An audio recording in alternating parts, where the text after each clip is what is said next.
केसरी, मैं हूं आपके साथ गीतांजलि जादव। राजधानी दिल्ली में दिल्ली सरकार द्वारा बाइक टैक्सी को बैन कर दिया गया, जिसके चलते बाइक टैक्सी के ड्राइवर अब बेहद परेशान हैं। दरअसल दिल्ली सरकार द्वारा ऐप आधारित बाइक टैक्सी संचालकों को निजी वाहनों का इस्तेमाल बंद करने को कहे जाने के कारण इस सेवा से जुड़े कई चालकों का भविष्य अनिश्चित हो गया है। इन चालकों ने कहा कि उन पर कार्रवाई करने और जुर्माना लगाने के बजाय सरकार को उनके लिए एक नीति लानी चाहिए।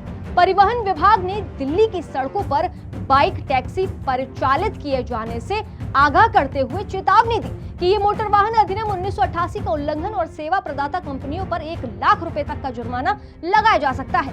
विभाग ने एक सार्वजनिक नोटिस में कहा कि निजी पंजीकरण नंबर वाले 2 पहिया वाहनों का उपयोग वाणिज्यिक उद्देश्य के लिए करना मोटर वाहन अधिनियम 1988 का उल्लंघन है। इस अपराध में पहली बार लिप्त पाए जाने पर 5,000 रुपए और जबकि दूसरी बार 10,000 रुपए तक का जुर्माना हो सकता है और 1 साल की कैद भी हो सकती है। अधिकारियों के मुताबिक बाइक टैक्सी चलाने को लेकर सोमवार तक 25 चालकों का चालान किया गया। गौरतलब है कि परिवहन मंत्री कैलाश गहलोत ने सोमवार को कहा था कि 2, 3 और 4 पहिया वाहनों की ऐप आधारित टैक्सी सेवाओं के लिए नीति अपने शुरुआती चरण में है और जल्द ही ये लाई जाएगी। बाइक टैक्सी सेवा से जुड़े आजमगढ़ उत्तर प्रदेश निवासी आनंद राय से जब बात की गई तो उनका कहना था कि मैंने तुरंत ऐप बंद कर दिया।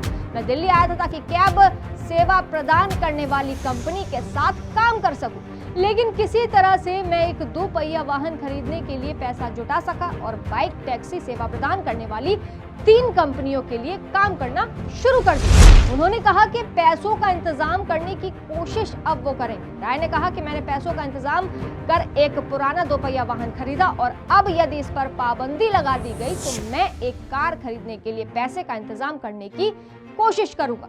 इसी के चलते चालकों ने अपने अपने दर्द बयां किए। बहरहाल अब देखने वाली बात यह होगी कि दिल्ली सरकार टैक्सी चालकों के लिए नई नीति कब तक लागू कर पाती है।